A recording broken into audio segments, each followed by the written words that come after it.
for tonight?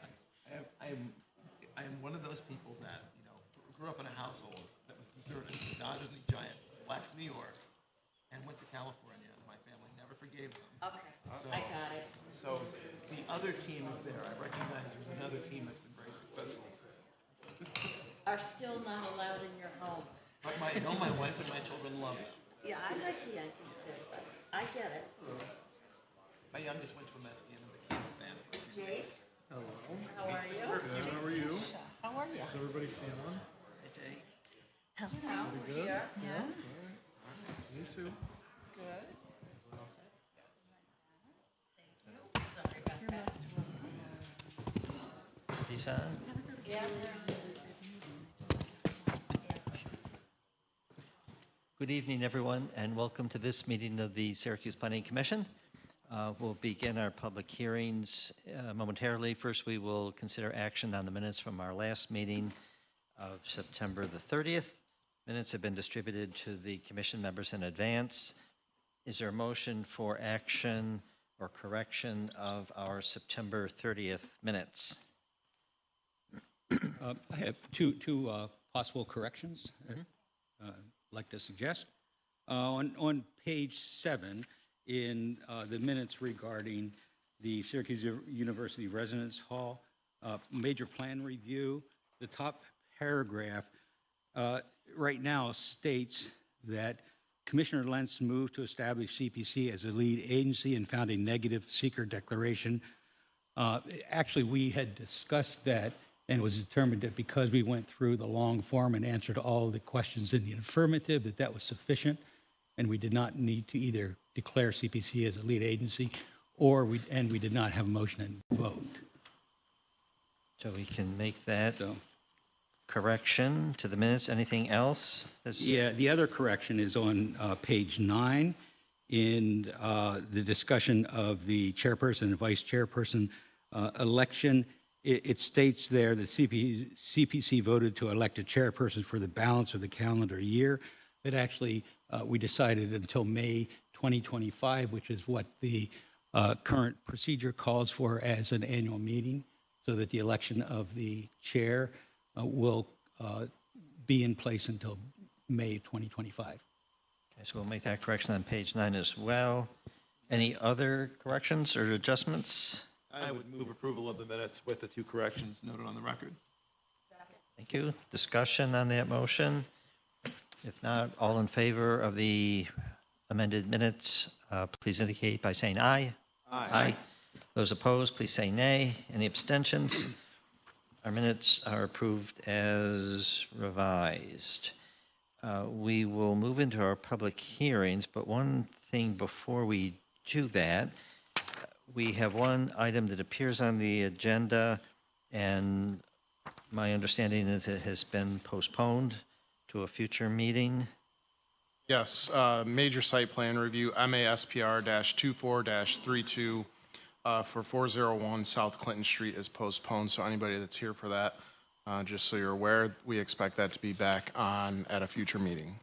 And it'll go through the same public notification process as it did for this time around, correct? Yes, that's Okay. correct. So if you're here for that, we won't be hearing that application or acting upon it this evening, but stay tuned for future notification when it does appear on the agenda. Before we begin our public hearings, just want to make a mention of the process for those for whom this might be new. As each application is announced by a member of the staff, we ask that the applicant or their representative come to the podium in the center of the room, provide their name and address for the record, and then a brief summary of the application involved.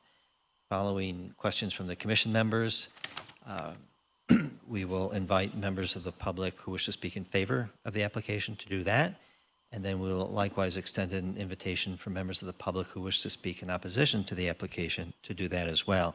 In each case, we ask that you simply come forward, provide your name and address for the record, and confine your comments either for or against to 3 minutes. Where comments are offered in opposition, we will encourage the applicant to return and address the comments made in opposition. So those are the ground rules, and I think we can get started, please. First up is a special use permit under new business SP-24-21, located at 311-13 North Kraus Ave. This is an application for a partial change of land use from a barbershop to a barbershop trade school, or in land use terms, personal services general to vocational arts, trade, or business land use type. This lies within the MX2 zone district. And whoever's here to speak to that can approach the mic.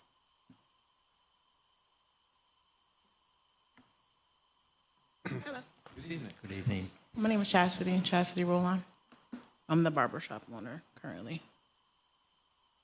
What do you want me to say? So could you just give us a little summary of what's involved with your What I'm application? trying to, the barbershop is split into two sides. One side would still be a barbershop. The other side, I will be teaching how to cut hair on the other side of the shop. And that's about it. It's gonna basically stay the same. I'm not changing anything inside. I'll just have students. Okay. I'm just gonna add the desks, that's it. Okay, any questions from the commission members for the applicant? This is a very interesting business plan. I'm just kind of curious, Could you talk about it a little bit? I mean, where are your potential students coming from? Do they have to pay tuition? How Yep. is that process working? I'm gonna start my tuition like affordable, probably around 6,000, because most places charge 12. And the closest school to us is Rochester, and Schenectady. Syracuse does not have a barber school, only for high school students. That's it, at PSA Fowler. Nothing for anybody over 18. So it'd be like the first of its kind in here Right. in Syracuse. Yep. Right, okay. And I mean, it's been decades since I've been to a barber, as you might be able to tell. So I'm just Might be the curious. first customer. Right. Perhaps, we shall see. You get your I was facial. curious, the hours of 10 to 10, those seem like long hours for a barber shop. Yeah, we're there later on weekends, like Friday and Saturday. We do stay open later than most barbershops. Right, right. Yes. Okay. And how do you envision like having all of the training chairs filled with students, or how does you envision Not all, that? like, see, this is just one side of the shop. Right, So this is where the teaching would be. right. And there's only 6 spaces, so I would have 6 students. And what I would want is for us to have like open clinics where we do either, I was gonna start with free cuts for students to do, and then maybe charge $5, once they get a little better. But I just think it'd be good it's good to, with cutting hair, you have to actually do it in order to, it's like a practice thing. So that's the plan. And then the shop will be on the other side. So if they graduate and want to still work there, they can, or they can go somewhere else. Right. Okay. Yeah. Oh, interesting. Yep. Can you speak to the parking and the parking lot that's, Parking? I believe, on the right side of the barber shop? Yeah, that is our parking. That would be parking for the students, basically. Yeah, that's the parking that's available. And there is some parking available on Lodi Street as well. Yep. Yep. Just so as he mentioned the business model, so you would have the students learn, and you also explain to them what they have to know so they can apply for a barber license after they graduate. Well, I'm going through, it's called the BPSS, to get licensed through the state to teach, so that when you're done with your classes, you can apply to take your state test, and then you can get licensed like that. You'll be legally able to cut hair. It's the most affordable license the state of New York issues. Yeah, with the BPSS, this is my last step here, is Okay. getting the special use permit. So, Well, good luck. thank you. Any further questions for the applicant? Okay. Thank you very much. Thank you. Are there individuals who would like to speak in favor of this application? If so, please come forward, provide your name, address, and comments. Hi, my name is Tamara Glasgow. I am the owner of the building that Chastity will be putting the barbershop into. So I just wanted to say on her behalf that she's been with me for several years now running her barbershop. It started very small, and she's steadily grown it to, she started renting on one side and she expanded to the other side. She's always been very respectful of the neighborhood and the area that she's in. We are located in a very high traffic corner of the north side. She's had great respect for myself because my office is right next door to her. So we share the parking lot that you guys were referencing before. And that I think a school would be great because one, there is none. Two, it would help a lot of people in the community who are cutting hair without a certification or any type of licensing to do so. And it would also give, prospective barbers a chance to practice their trade because right now they don't have any way to do that. So they're home in the basement on their sister or brother's head. And I feel that she's doing something that the community definitely needs, especially over where we're located. Any positive businesses will definitely help the surrounding youth that is in the neighborhood. So I am all for it. Thank you. Thank you. Are there other individuals who wish to speak in favor of this application? Please come forward. Is there anyone wishing to speak in opposition to the application? Please come to the podium, provide your name, address, and comments. Thank you. We have no additional speakers, it appears to me, so we will close. Excuse me, we will close public comment. We have received. Oh. And we're receiving a couple of communications from earlier today, apparently, regarding this application. One appears to be in opposition, one appears to be in support of. Those will also be entered into the record. And meanwhile, as I indicate, we will close public comment on this, and we will consider seeker determination for this application.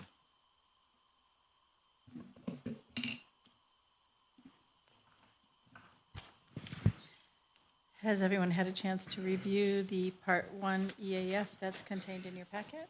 Yes. And is everyone familiar with the Part 2 questions that would apply for all the seeker determinations in the packet this week?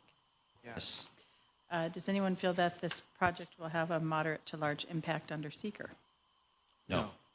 Okay, having heard that there are no concerns about a moderate to large impact, I recommend that you vote to issue a negative declaration under seeker and file a Part 3 accordingly. Thank you. Is there a motion to that effect? I move to issue a negative seeker declaration. Second. Discussion on the seeker motion? All in favor of the motion, please indicate by saying aye. Aye. Those opposed, please say nay. Any abstentions? The seeker motion is approved, and we may now proceed to consider action on the special use permit per se, SP 2421. Move approval of SP-24-21 as presented with 3 conditions listed on page 20 or page 11 of the application material. There's 3 conditions beyond the general conditions. 1 is no signage will be permitted without zoning approval. 2, proper education license shall be obtained to operate the barber trade school and adhere to DPW approval of conditions regarding site remediation. Thank you. Is there a second? Second. Discussion on the motion now before us for the special use permit?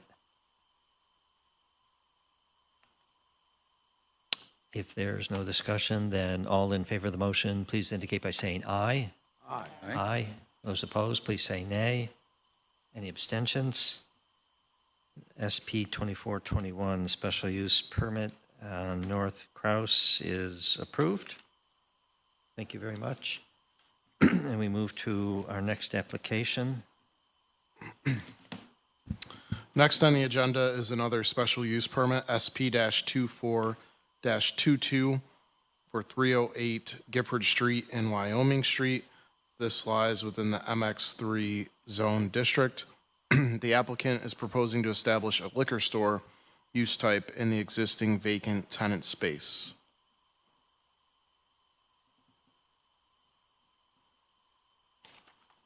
Hi, good evening, officers. My name is Bipin Chandar.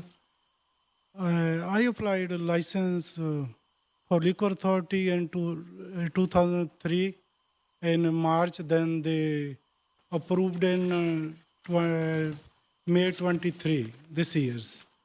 So it's almost 6 months already approved, but I can open the store so far.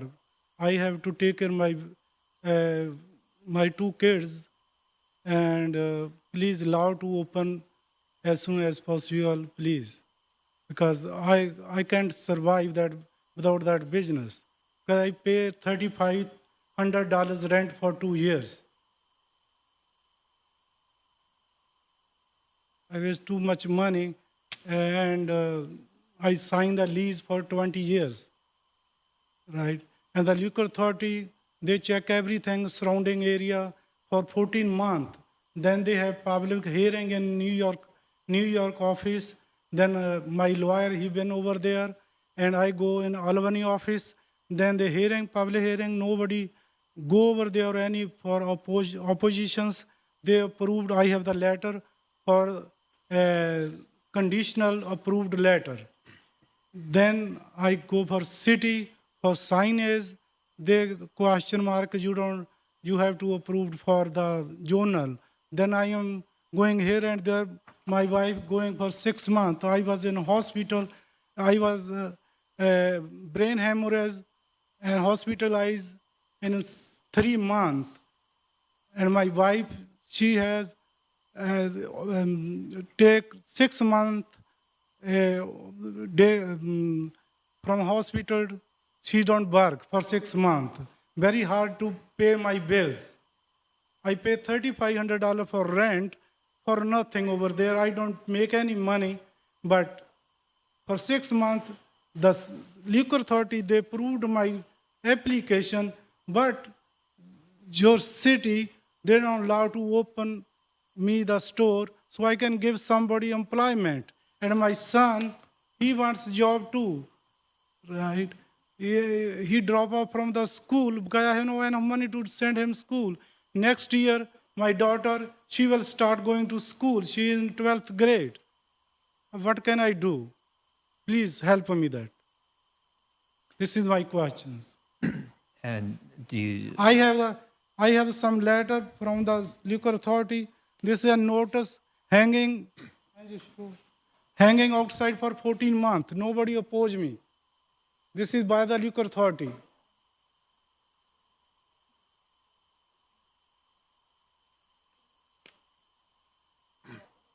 For 14 months. And this is a letter by the liquor authority. They approved. They approved the letter. They approved.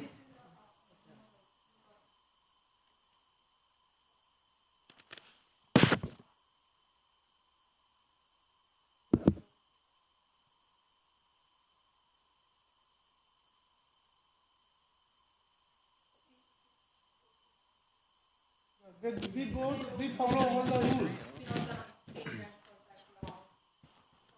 We follow all the rules. We pay for lawyer fees, we pay for consultant fees.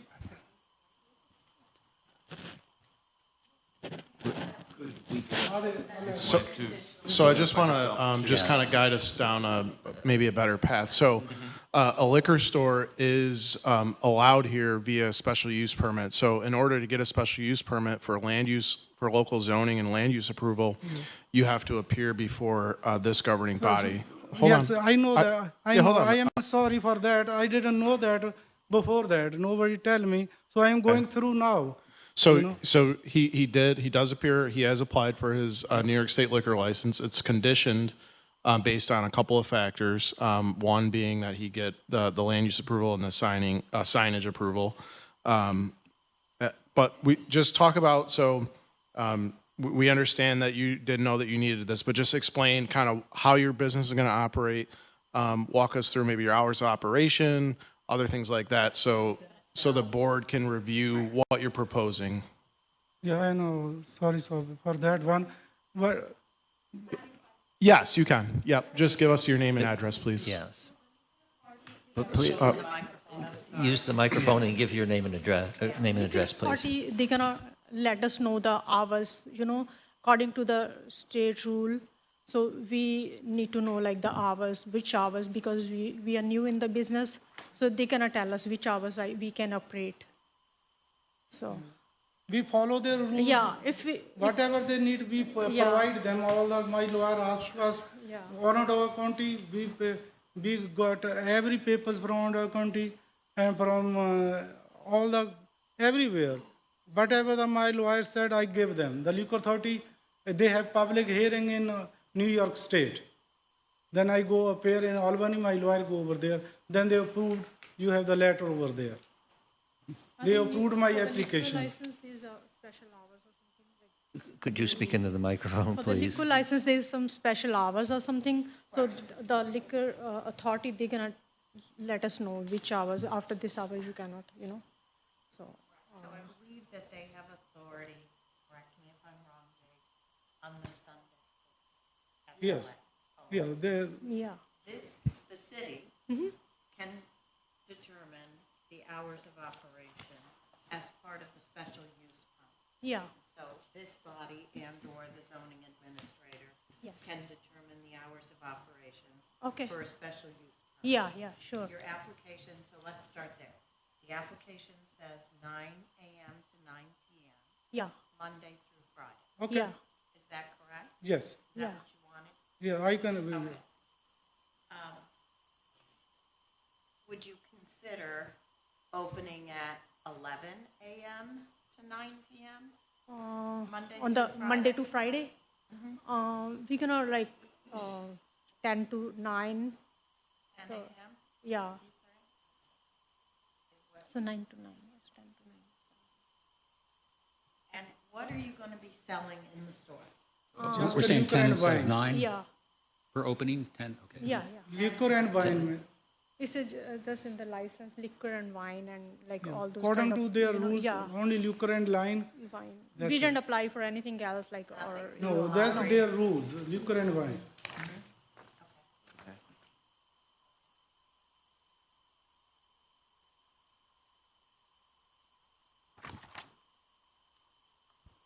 And who owns the building? Mr. Musa, he's here. yeah, he's the owner. He's of the here, building. owner. Okay. Thank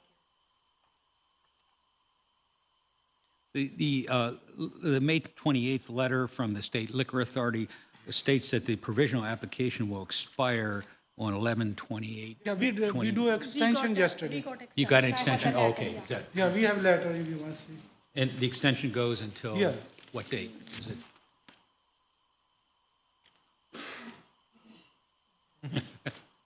We understand. Okay. May, okay. Okay, so. What's the extended date? State gave you until May of 2025. Can you speak into the microphone, please? Thank you.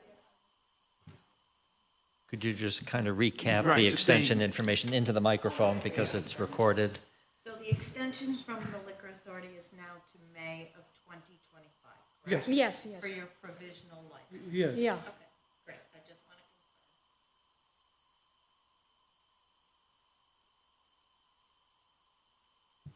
confirm. Let me ask, when we have a second, if we could ask our staff, we have had letters that you have not included in the packet.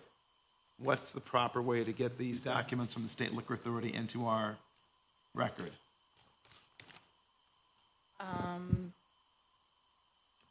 You can accept them now. You've got this. The problem is,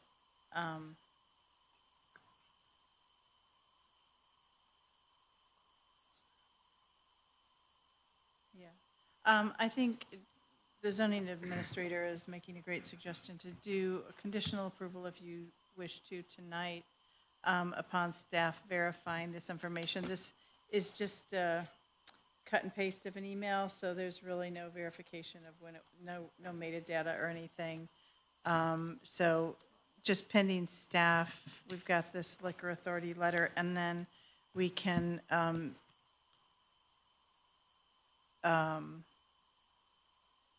cross-reference those documents, and we'll put them into the record that you'll accept them. It's a state liquor authority letter dated May 28th, 2024, conditional letter of approval. Is that one in the we got packet? that. Okay. That's the And one. then there's an email with the extension dated October 18th from the state liquor authority at 10:16 a.m. It appears to be an email to the applicant granting the extension to May 28th, 2025. Okay. So we can verify that and then get it into the record, but you're officially accepting it right now. In fact, I'll read it into the record. It's very short. October 18th, 2024, City Liquor LLC, 300 Gifford Street. Dear applicant, your request for a conditional approval response extension for the above-mentioned record has been granted. The new response due date is May 28th, 2025. Failure to submit a response by the new due date may result in disapproval of the application. Sincerely yours, New York State Liquor Authority Licensing Bureau, RE NA-0100-23-221641 Liquor Store Liquor. And we need them to make more copies for you. Are these the only copies you have? I have email. So we can keep those. Yes, Oh, yeah, yeah. sure. We Okay. have, Thank you. thanks. So if we vote for a conditional approval tonight, that means we don't have to hold it, so that's an advantage for them to move ahead with what they need to. Is that correct? Why we would, okay. Yeah. If you want staff to verify this, otherwise you can take it at its face, and that's just up to you. So there are some concerns, some water concerns expressed by the county, especially for the wetland. I guess I don't know. I'm assuming we need to speak to the owner. Yes, he Here. is here. So let's start there.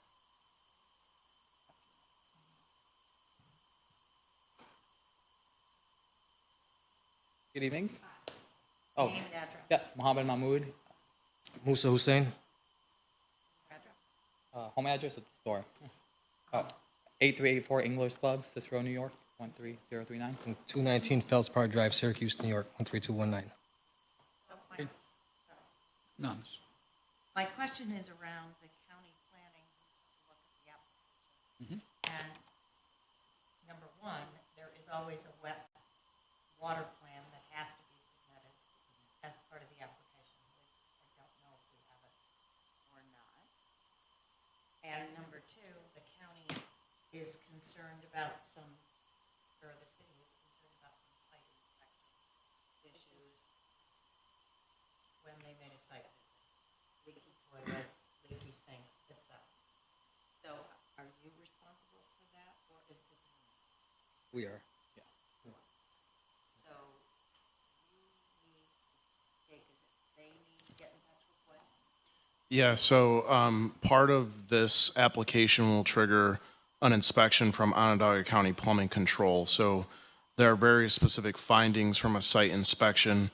One in the employee toilet room. The fixture does not provide required access for wheelchair approach. So to make it compliant, a wall-hung lavatory sink with meeting minimum clearance should be installed. That's item number one. Item number 1A, I guess, is the toilet seat shall be an open front seat. The existing seat is a closed front design. The second item from the inspection is a water pooling at the base of the water heater, suggesting the tank is leaking, so that should be looked at by a licensed plumber, serviced, evaluated, and/or replaced with a permit if necessary. And then lastly, an open-ended 1.5-inch PVC drain pipe that appears to have been installed for a a sink, a previous old sink or a sink that was never put in, this has to be removed and terminated at the point of connection to the sanitary drainage system. So once all that's done, we would need a past inspection from Onondaga County Plumbing Control.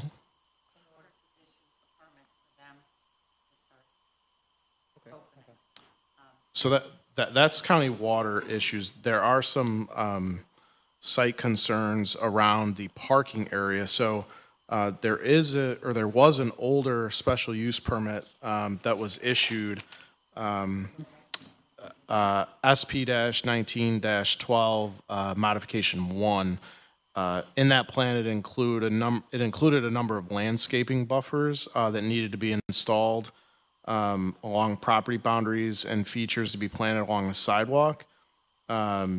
So that work hasn't been completed sufficiently based on the review from the zoning staff. So that would be part of the recommendation or conditions of approval, should you wish, that work be completed as detailed on the site plan submission from that special use permit. How long have you owned the building? About 6 months now, we purchased it. Can we sorry. get more details? Oh, 6 months. Yep, 6 months. Can we get more details on the parking? Because we fixed that issue. So I'd like to know more about that, if we can. It just, I mean, from a high level review, and we can go into it offline more in detail, but what you're looking at, the landscape plan on the screen right there, it doesn't appear everything that was proposed as part of that plan is what exists on site, in short. Okay, yeah, let's take that offline so that way we can get that resolved. That's not a problem. Okay. I mean, if the building owner is agreeing that, we can make that a condition, should you wish, and we can connect with him on those details on any deficiencies since that transpired prior to their ownership. Okay. And we are, fully approving what they want to do. We understand the community. We have been there a few years now, even though we just own the building now. And I just want to say, we're in favor of them moving forward with the liquor store. As a community, I grew up in the city of Syracuse, so I want to make sure everyone has access to what they want. And I don't want to, just because we're in the city of Syracuse doesn't mean that people don't have the right to drink if they want to have alcohol. So I have to call that out.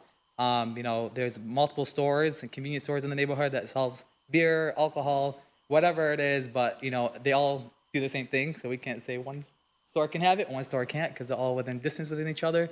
So we're just in favor with them moving forward with it, and we have no issues. We will increase security, of course, around the building, so more security systems in terms of cameras, more lighting, definitely. So that will not be an issue. If more security is needed from what we implement moving forward, we will go ahead and implement that. But again, we have no issues with them moving forward. And I just want to make sure something's clear. Are they only allowed to be open Monday through Friday, or they have the opportunity to be open Saturdays and Sundays? Because that was not clear to me when you guys were speaking about They that. are requesting only to be allowed to be open Monday through Friday. No.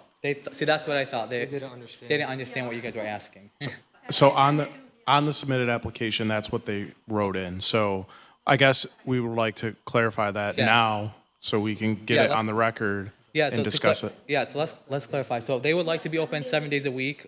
Whatever the hours of regulation are for the New York State, we will follow that, of course. We have no issues doing that. But we just want to make sure it's clear. So the 7 days, I believe, the 7th day, the Sunday, Yep. is a state liquor authority determination. Okay. Is it still? Right, the state liquor authority may say, if you apply, they will say, these are the days we'll allow you Yeah. to be open. Okay. Some stores have to trade a day Okay. to be open on Sunday. Yep. So some liquor stores are not open Monday, for example, because they okay. want to be open Tuesday through Sunday. Got you. But Makes that's a sense. state liquor authority determination. We can't That's not us. Yeah. we can't Okay. determine that. And they need, I believe we're still a shorter hour on Sunday. Okay. Yep. You can't have your standard hour. Right, it won't Yeah, be, that's okay. Yeah, we own the convenience store next door, so we close a little bit earlier than the rest of the week, so that's So completely okay. let's clarify here. Yep. The applicant operating the liquor store would like to modify the application Correct. for defer the hours and days of operation to as many days as is allowable under the state liquor authority rules. Correct, yes. Okay. Mr. Chairman, I would suggest that that you hold this matter to the next meeting. It gives the applicant a chance to, or the owner to start instituting the landscape plan that wasn't done from a previous approval, to get the bathroom fixed, suggestion of the zoning administrator, and to get complete clarity on the hours and days that's of going to be allowed by operation. the state, and perhaps keep the public hearing open if you choose, so they can come back in 3 Thank you, yeah. weeks.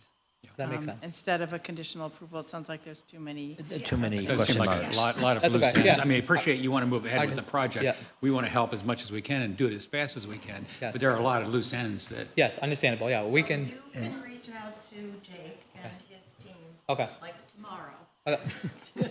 if you want this to be moving on the next Yeah. agenda, to confirm what needs to be done as the owners. Okay. And then Jake can also explain to the applicant the Yep. state liquor authority process.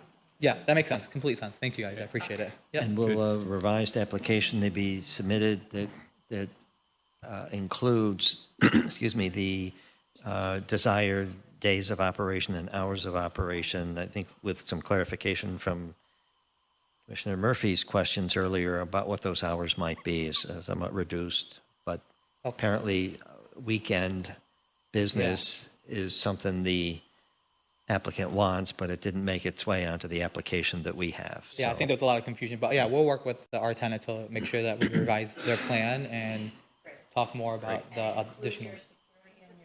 Yep. That would be helpful. Oh, yes, of course. Great. Yep. Yeah, We'll talk more about it. Okay, thank you, guys. all right. and So, just, Yep. go ahead. Sorry. go ahead. Well, I'm just wondering if we could clarify, because we did get a letter from Paul Mojam, who raised the issue of proximity to the Dios Pentecostal Church at 417 Wyoming Street. So if staff could confirm that that actually is beyond the 200-foot limit, and so it is legitimate for them to operate in this space, is that correct? Yeah, based on our review, the location passes both the 200 and the 500-foot 500, rules for places of worship and for other liquor sales Great. in Thank you. proximity. Okay, I think we have a plan to move Yes, we have a forward. plan in place. Okay, thank you. Can I get a card or? Yeah, so just to recap, so applicant will work on their hours of operation with the State Liquor Authority. Staff will confirm their conditional approval pending this governing body's decision. You'll work with county plumbing on the bathroom and plumbing issues, and you'll work with the city on the landscape plan, and then we'll see you back here in 3 weeks. That sounds great. And we'll adjust the hours on the application that's submitted, so that is, we're all on the same page next meeting. Okay? Yep. Go Email, ahead. number, card. Okay. Okay, Thank you, folks. all of you. Thank you. So even though Do I need we to are speak any more in holding favor, or this, we're all set? All set. All right. Thank you very much. even though we are holding this, there may be people here present who came to speak for or against. So we've heard the presentation, and so I will invite those who wish to speak in favor of the application to come forward and do so, knowing that we're not going to act upon this tonight, but the opportunity is here if someone made the effort to come to this commission meeting. So if you wish to speak in favor of the application, please come forward, provide your name and address and comments.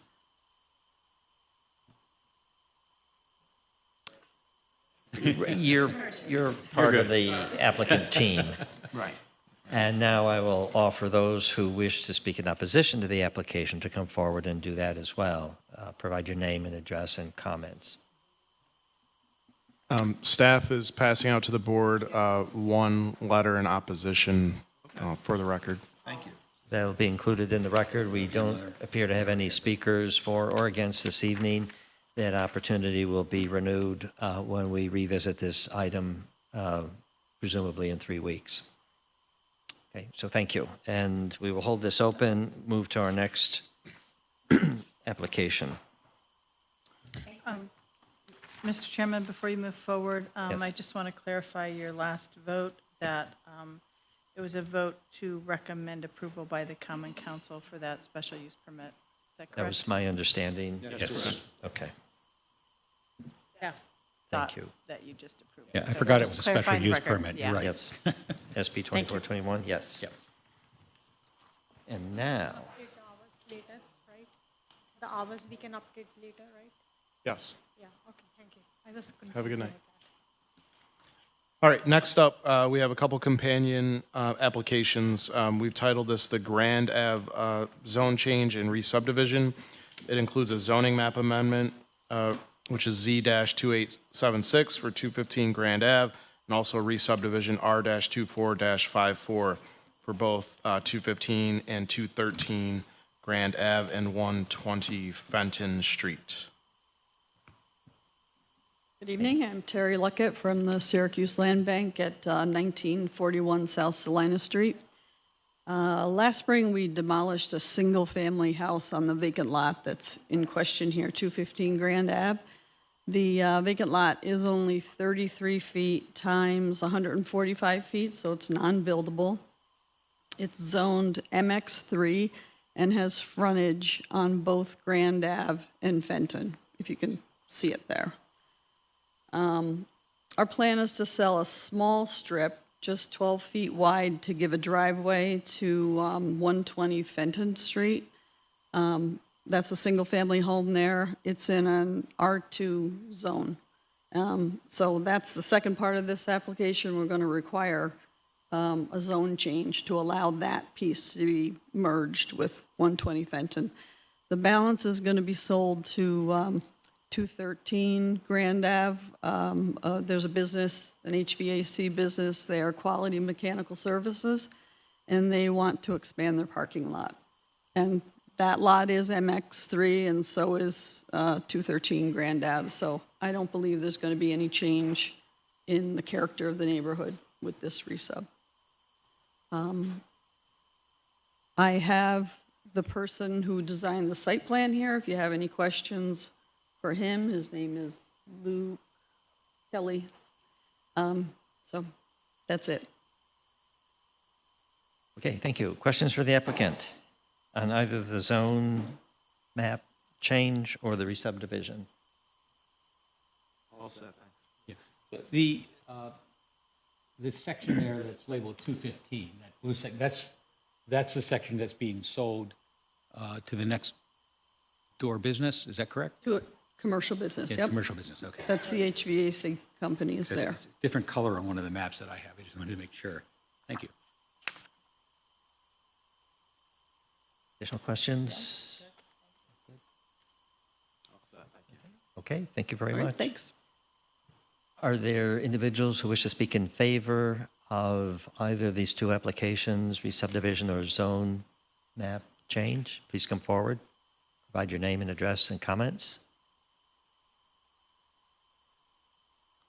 Anyone wishing to speak in opposition to either application, please come forward, provide your name and address, and then your comments. We don't appear to have speakers this evening for either of these, pro or con. I think we're in a position where we can close public comment on both. And I will ask our legal counsel whether there's a preference in whether we proceed to consider the re-subdivision first or the zoning map amendment, or does it not matter? Well, the zone map amendment has to go to council, but the re-subdivision doesn't. So you might want to do the re-subdivision, and we can do seeker, and then you can vote on A them, but recommendation make the for the- referral, yeah. For the council, okay. So, thank you for that guidance. Then, considering the re-subdivision, which is R2454, as just outlined, you will guide us through the seeker Yes. on that one now? Okay. You ready? I think we're ready? Yes. Ready? Okay, has everybody reviewed the EAF Part 1 that's contained in your packet? Yes. Yes. And is everyone familiar with the questions on the EAF Part 2 also contained in your packet? Yes. Yes. Okay. Does anybody believe this proposal, either the re-subdivision or zone map amendment, will have a moderate to large impact under seeker? No. Okay, with that said, I recommend that you vote for a negative declaration, or recommend a negative declaration under seeker, and recommend the zone map amendment to council, and move the re-subdivision forward and fill out the Part 3 EAF accordingly. Thank you. First then, on the re-subdivision, is there a motion for the negative declaration that's just referenced for R2454? Move to issue a negative seeker declaration for R-2434? Second. 54, I'm sorry. Sorry. Thank you. Put second on that corrected number, yeah. Discussion on the seeker motion? There's no discussion. All in favor, please indicate by saying aye. Aye. Aye. Those opposed, please say nay. Any abstentions? The seeker motion is approved. And we can now proceed to act upon the re-subdivision application per se, R2454. Is there a motion for action on this? Staff would just like to call out the recommended conditions. There are two for the re-subdivision, one being that the final draft or Mylar map must get approved by the city engineer and then filed with the county clerk's office. And then secondly, that at 215 Grand Ave, as we know it today, we'll move all parking that exists currently in the city right-of-way to legally created off-street parking areas. Right, so I guess it was my mistake. Those two conditions should have been added to the resub motion. Well, we just did seeker, so we haven't made a motion. Oh, yet. we just did seeker, that's right. I'm There's sorry. Thank you. There's too many motions here. We're at the right Thank you. Yeah, and always be Correct. sure to make reference to the general conditions that are specifically iterated in your packet. I did just review some case law that said that a mere cross-reference isn't sufficient, but you're making them part of your record because they're in the packet.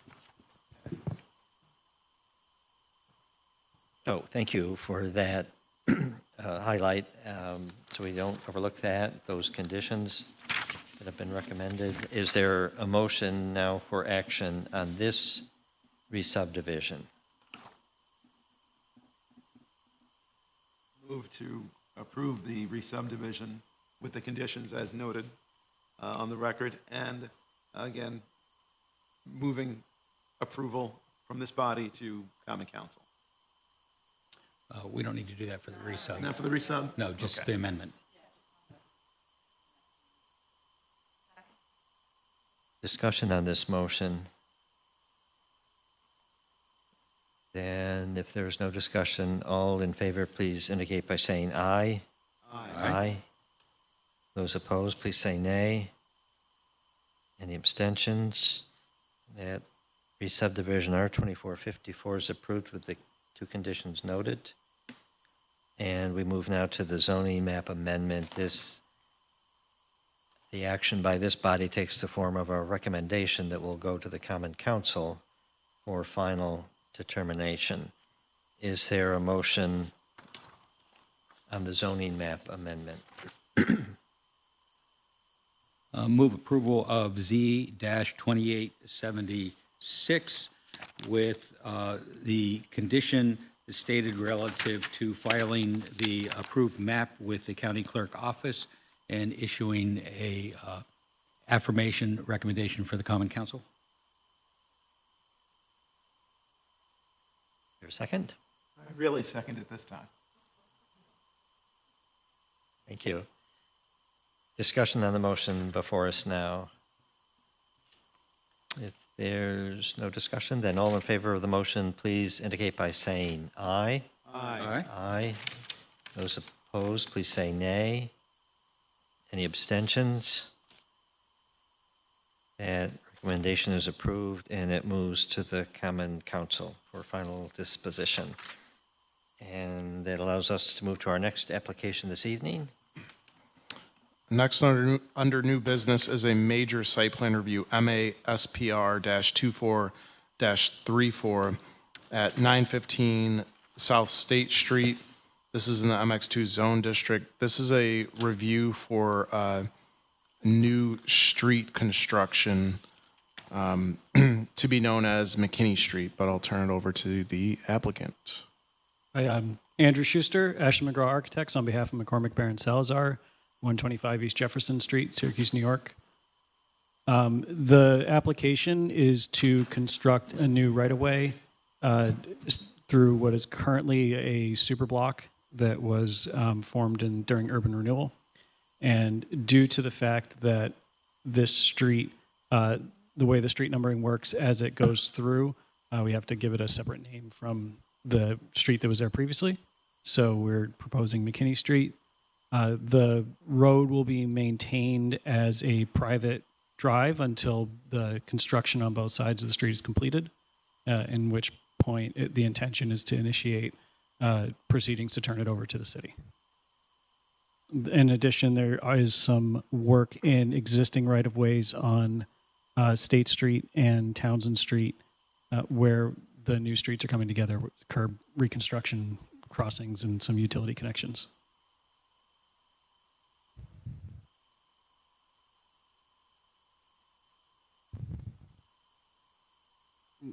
That's it, yeah. Okay.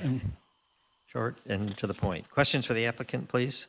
Right. I have a question about the sort of future alignment with Monroe Street. Yeah. Because right now, the Monroe Street doesn't cut through.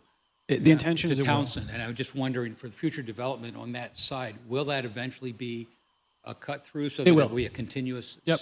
Okay. But they're still going to be named different. Yeah, so the way that the numbering is set up right now on Monroe, it goes, if you look, going west, it starts at 1 and goes up. So the numbering, we wouldn't be able to go negative going to McKinney. I see, And right. so that's the primary reason for changing the name of the street. Okay, thank you. Additional questions for the applicant? Is the plan for it to be a public street? Yes. Eventually, or public just around? Public street. So it's constructed as a two-way street with parallel parking on either So side. you're gonna meet all of the requirements for quote-unquote Correct. prior. So that's actually part of why this is its own major site plan review. It's to work with the applicant and the design team to make sure that the street is not only designed to city spec prior to an actual formal street dedication to become an official right-of-way, but also the inspection portion of it. Once all this goes through, the final piece would be the actual street dedication to make it a formal public right-of-way or a formal public street. But this is really so we can ensure that the specs are followed and that the streetscape and all the infrastructure is designed to code and to city specification. And that's all understood, right, up front. Good. Yeah, we've been very explicit with the city what the intentions are, and I think the city supports the idea of reconnecting those blocks. Perfect. Additional? And while I'm speaking, I'll just add that we do not need to perform seeker for this. We've already done that on the master site plan. It was MASPR-23-07 back on March 25th. So this is kind of part of a phased approach, something a little bit new in what we're doing. Even though this is its own major site plan, the seeker for this was already included and a negative declaration was issued. Good clarification, thank you. That was some months ago. Further questions or points of information in terms of the applicant? Yeah, I have, not necessarily for the applicant, but for our process here. On page 134 in the justification, summary of proposed action, the fourth paragraph down, I've done this before, guys, and you heard me do this. I try to be judicious and only do it where it's really appropriate. But on that paragraph, I would like to add, if we could, and the community grid vision plan, because connectivity and street issues like this are a very important part of that plan. So if we could add that to the description. Would you? This is the applicant's description, not the staff description. on page 134. Oh, I see. This is the applicant's description? Okay, because I Yeah. thought this was a reference to our original seeker.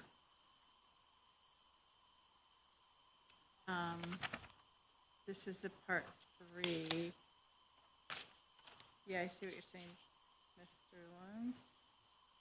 Lawrence. It's from March, though, so it's already been approved and adopted.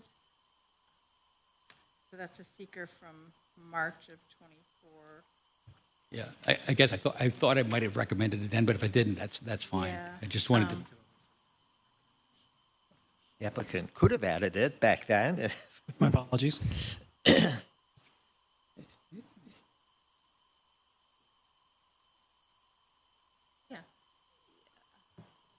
The zoning administrator again saves the day. He's suggesting that you make a recommendation, if you choose to approve the application, that you make a recommendation that they do their best to follow that plan. right. We can't really change the seeker determination now without reopening it, because there's already a resolution. Okay, thank you. Excellent solution. Thank you. The third one. That's why he does what he does.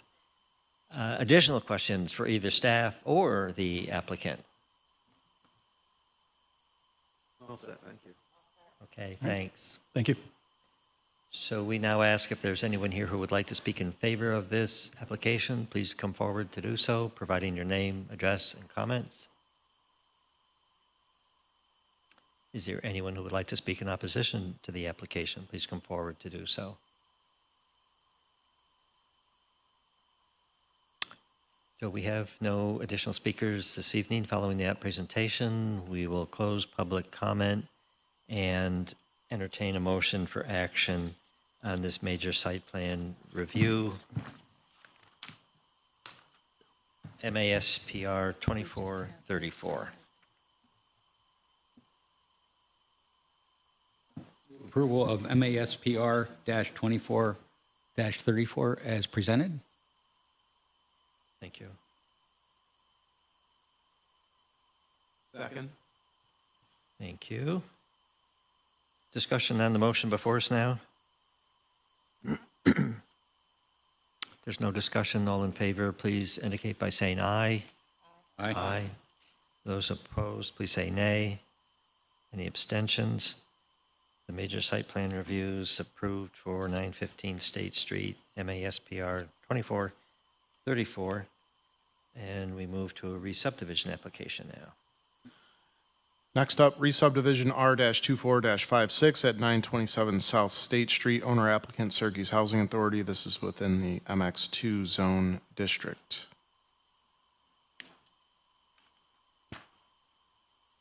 You doing? Yes, Stu. Yep. Andrew Schuster, Ashton McGraw Architects, 125 East Jefferson Street.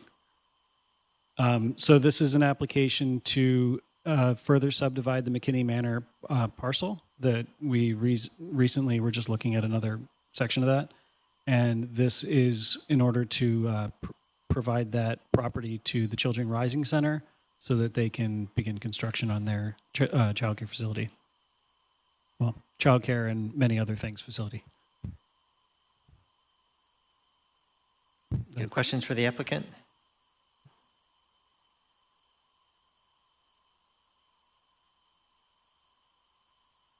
Thank you. Okay, I'm good. thanks. Are there individuals who would like to speak in favor of this application? If so, please come forward. Provide your name, address, and comments. Anyone wishing to speak in opposition to the application, please come to the podium. We have no additional speakers. We will close public comment on this re-subdivision application and proceed to, no, seeker is already covered, correct? Yeah. That's part of the larger project. The Covered back in with the March? original. That would, Yeah, that would embrace this component as well, right? Okay. Yeah, staff will point out though, so with this re-subdivision, there is, they do highlight what they want to do in the future for this. It includes a site plan for the future Children Rising Center. So there are a couple of listed conditions on page 155 of your packet, which Right. kind of spell it out, but. Right. Looks like there would be three. So on the motion for action, particularly approval action, should address these three conditions. Is there a motion for action on this, on R2456? Move approval of the re-subdivision, noting staff's recommendations and conditions if approved, that include the filing of the approved re-subdivision map, applying for site plan review application for future Children Rising Center, and approval of re-subdivision subject to creation of the lots based on the submitted re-subdivision.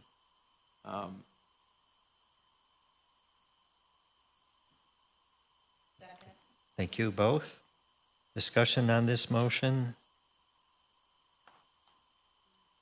If there's no discussion, then all in favor, please indicate by saying aye. Aye. Aye. Aye. Those opposed, please say nay. Any abstentions? The re-subdivision R2456 is approved. Thank you. And we move on to another major site plan review. All right. Last on the list for new business tonight, major site plan review, MASPR-24-33, located at 1030-60 East Genesee Street and University Ave. Owner applicant is Shin Mayflower LLC. This lies within the MX4 zone district. Thank you. Good evening. Brian Bouchard with CHA Consulting. We're the project engineer working on behalf of the owner. Who's also the applicant for this. So this is the existing Mayflower Hotel, 1030 East Genesee Street. So existing 6-story building, previously contained 82 hotel rooms, which was part of the former Genesee Grand Hotel. The applicant purchased the property in April from the new owners of the Genesee Grand Hotel, which is now the Collegiate Hotel, which was part of the same complex and has since been subdivided and approved by the city. So he purchased the specific portion of the property, which was the annex of the former Genesee Grand Hotel. So our application this evening is for the change of use from its prior past as a hotel to multifamily apartments. There's an existing building, access drive, and parking areas. Everything in terms of the existing building, access drive, and parking areas will remain the same as it does today. There are no exterior demolition or facade improvements or building additions or any major construction. So this is more of an interior renovation project to modernize what was previously the former hotel rooms into new multifamily apartment units. So take a hotel that had 82 former hotel rooms, and it's going to be renovated for 52 new dwelling units. The applicant has provided his letter stating his willingness to comply with providing 10% to meet the affordability requirement for the project, so that's been submitted. And I can walk you through some of the pedestrian sort of site improvements that will make, although there are no building additions, there are some planned improvements to the site. So this is the snippet of the site plan. We were asked by staff to provide a supplement to this with a little bit more graphic detail of these improvements, and I'm not sure it made it into the slides, but because my Boy Scout leader way back when told me to always be prepared, I brought some 11x17s, and I can hand them out to you to walk. You're good. You're good. Always good to honor your Boy Scout leader. So these were submitted September 19th. Thank you. They are more detailed, they're Thank prepared you. by landscapers, so they're kind of landscape plans, but they're more than hardscape plans. That I'll kind of walk you through a second here, and they are on file with staff, so nothing has changed. It's just that I flipped through the meeting agenda and they weren't. You have one more? Yep.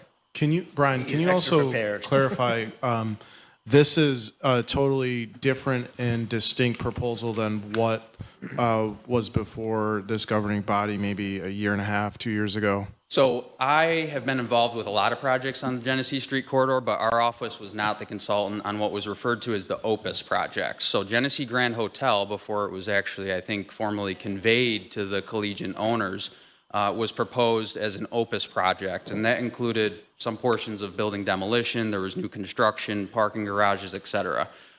This is completely disjointed from that. I'm not sure if that project fell apart wholeheartedly, but the owner of the property did subdivide it so that this Mayflower portion resides as its own parcel, and the other original wing of the Genesee Grand continues to be under the name of the Collegiate Hotel. So this is a completely and separate project. The applicant currently already owns this piece, and this is our application for the planned renovation for that.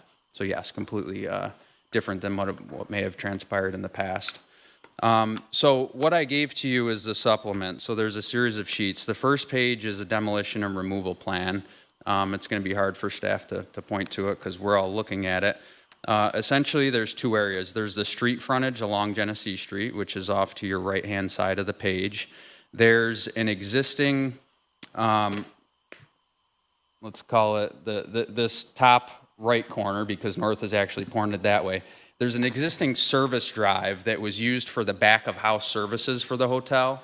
Essentially, this whole area along the westerly side of the building was used for those back of house services. So the things that you would have to do with a hotel. So food service, linens, and all these types of things. With the multifamily use, we don't need that space. That space is a little not well kept, I guess, in terms of that. So we're going to close the driveway, and we're going to use that space that's open to the air with a few building overhangs as sort of a pedestrian courtyard, so make improvements to it. So if you go to the second page, this is truly the layout plan of the landscaping. So you'll see how that driveway has now transitioned to be closed, and it'll just be a sidewalk connection to the street right-of-way. And then the area between the building will be that outdoor amenity space, so furnishings, benches, seating areas, and then under the overhang there'll be a space outside of the weather and the elements. Although it is still open to the air, it is a covered overhang for bicycle storage. So that space will be improved for residential amenities. There'll be security and privacy fencing, and then a variety of outdoor seating areas for the residents to use there. The other change is at the front of the site, the frontage. If you're familiar with that, it's kind of a sloped, ground-covered lawn area right now. There's very little room for pedestrian movements into and out of that kind of grand portico that kind of presents you to the face. Yeah, there's a drive under, which is kind of our property line, but the portico that was being scrolled through over there is kind of the main entrance. And currently, it's a very narrow sidewalk, there's very little hardscape, and there's this very large ground cover area that's boxed in by a fairly outdated retaining wall. So this plan that you see up front creates a sidewalk connection to navigate the slope up to that portico, and then a slightly larger resident area, or pedestrian area that's out in front of that grand portico, and all the retaining walls and landscaping will be replaced. The other item is that when this was actually constructed, those retaining walls and some of those private site features did extend out into the right-of-way. So we'll be correcting that by replacing it, replacing the retaining wall in any of our seating areas so that it resides wholly on the private property. Brian, the driveway cover is going to stay? Yes. So as part of the property sale transaction, there's an easement document that's fairly lengthy that we did provide with our application materials, and it kind of goes through the rights and permissions of both of these owners to coexist in harmony as sort of they always operated as one facility. One is a shared access easement and agreement. Essentially, residents of the hotel, guests of the hotel and residents of the multifamily will still have access to come and go freely from that driveway so that it can still maintain its appearance and function as sort of that drive under area.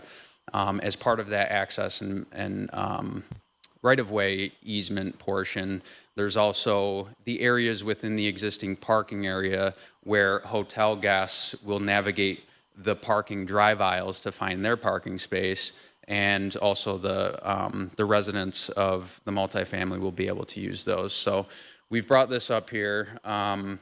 This is the second portion, which is a parking space easement area. Essentially, there's parking spaces that are off of our property that are total 82 spaces for our project that were acquired by way of this easement when the property and sale transaction was complete.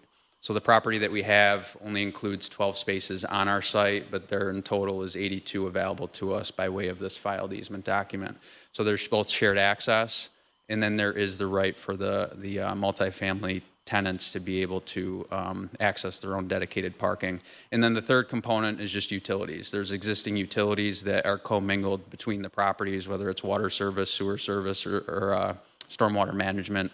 And part of this easement document states the responsibilities for maintenance and accessing those utilities so that the two buildings could still coexist. So that's all in your record as well. Brian, since you mentioned the easement document, I'm just curious, the easement document does refer to the right of the hotel owners to construct a parking garage at some point in the future. Do you know anything about that? Is that anticipated? I don't know anything in particular about that. So I'm not sure the relationship between what is now the Collegian Hotel and its operators and intent to continue operating versus those previous plans that Jake had mentioned in terms of the ability to maybe expand that building or add additional parking or whatever it might be. So obviously it was agreed to as long as it doesn't encumber our easement rights. There's language in there that says that if there is some other structure or reason to move or reconfigure these easements, that it would be agreed to by both parties. Essentially, if there's current access and it's going to be obstructed by a building, that they would find a way before they construct that building to rearrange the access to still provide circulation throughout the site. Thank you. Yep.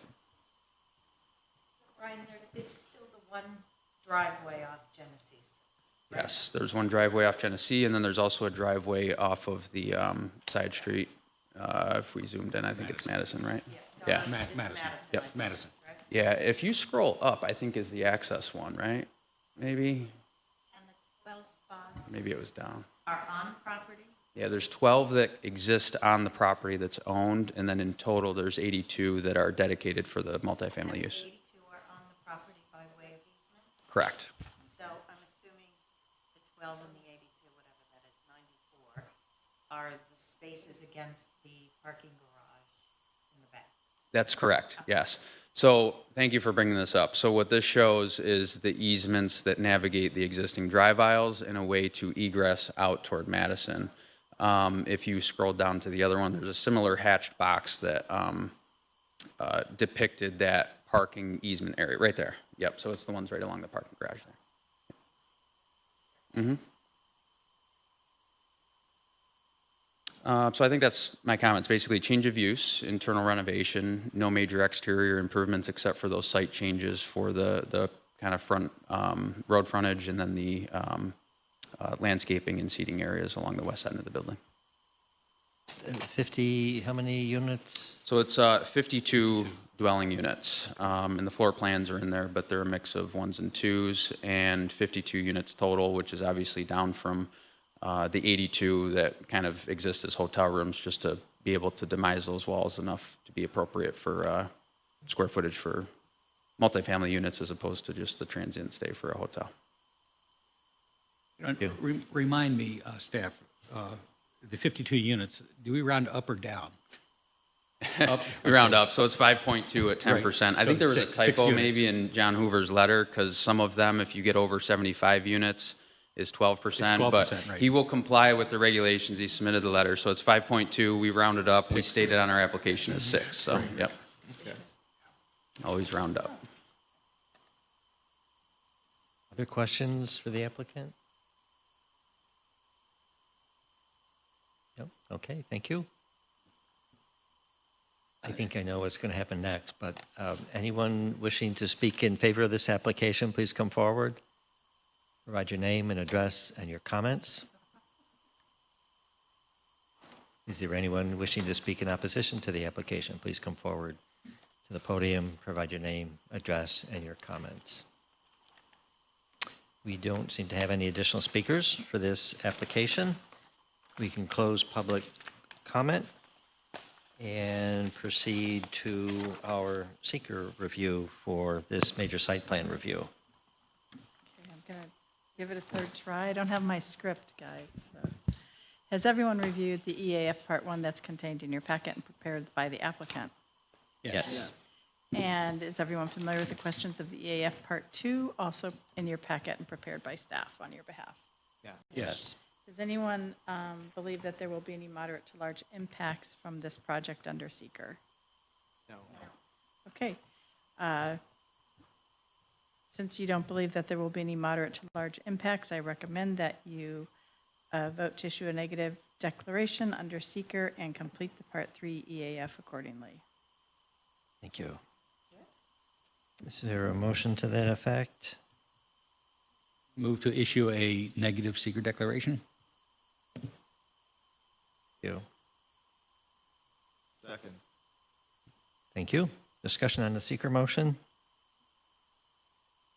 If there's no discussion, then all in favor of the seeker motion, please indicate by saying aye.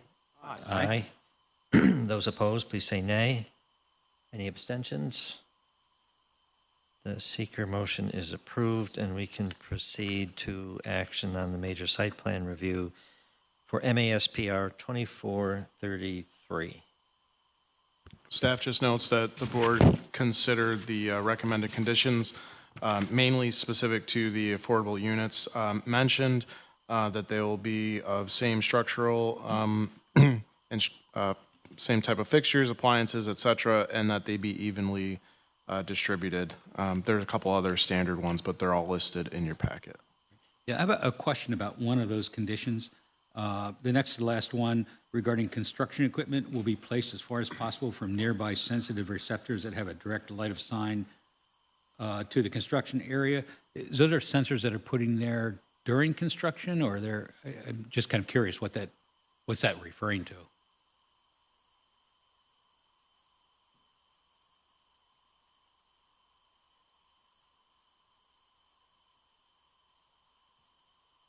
I don't think it's physical sensors, maybe. Sensitive receptors that have a direct line of sight? Staging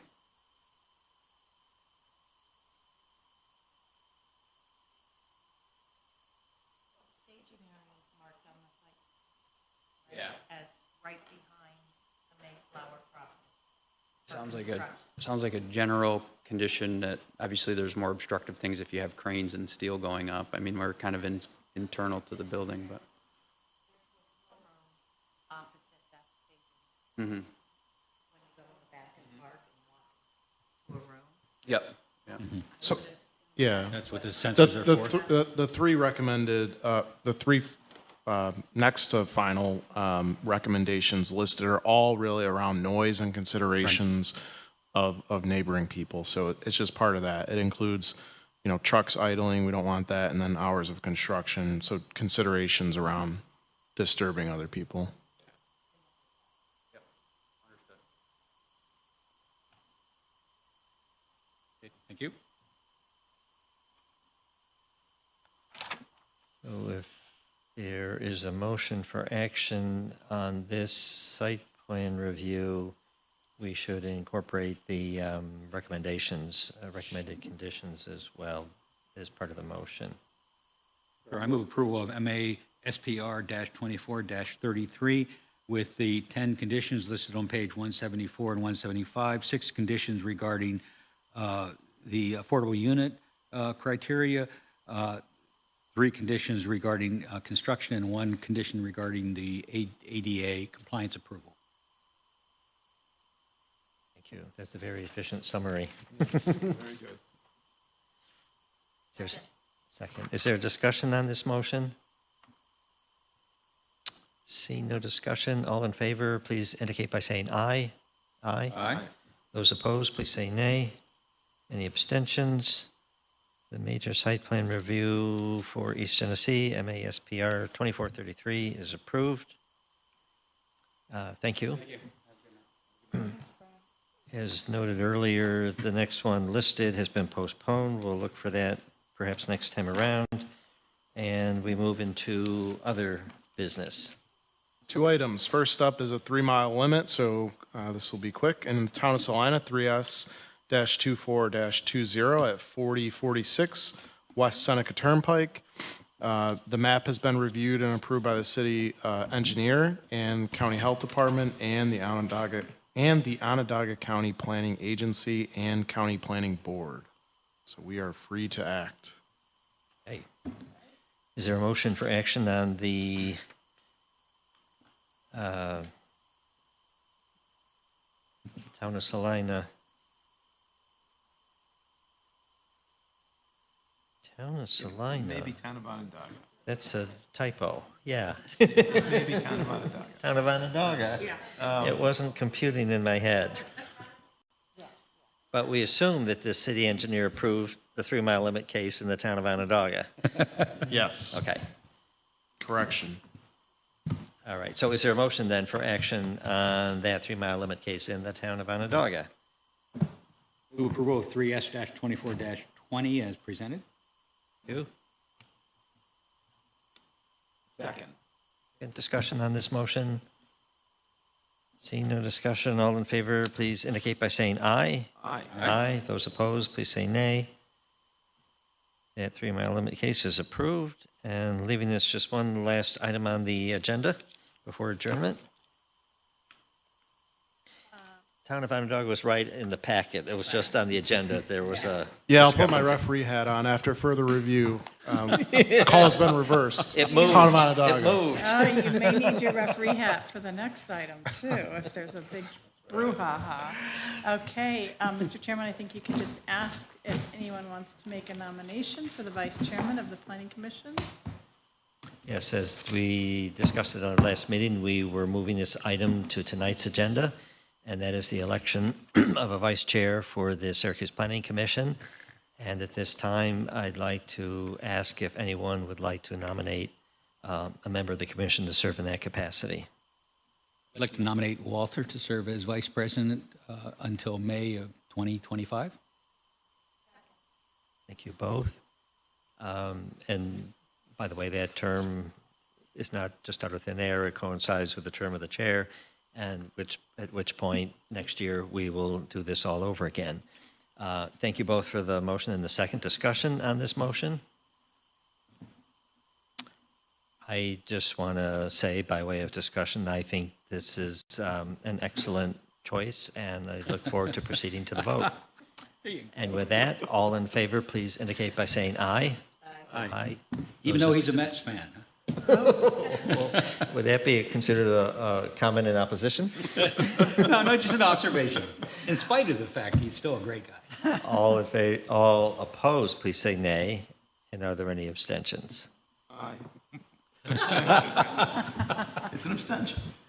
All right, you can abstain. We have a new vice chair, and congratulations. Thank you very much. Thank you. Appreciate it. One and all. Thank you. Now, do we have a motion to adjourn? So moved. Second. I think second discussion. All in favor, please indicate by saying aye.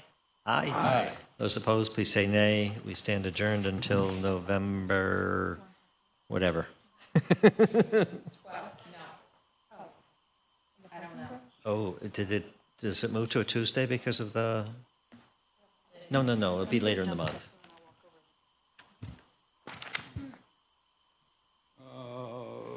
I think it is I believe it is the 12th. Tuesday. It is, okay. Monday is the holiday. Tuesday, November 12th. Okay, so it is a Tuesday. We will All be in a right. different world. Thank you all. To do something, buddies.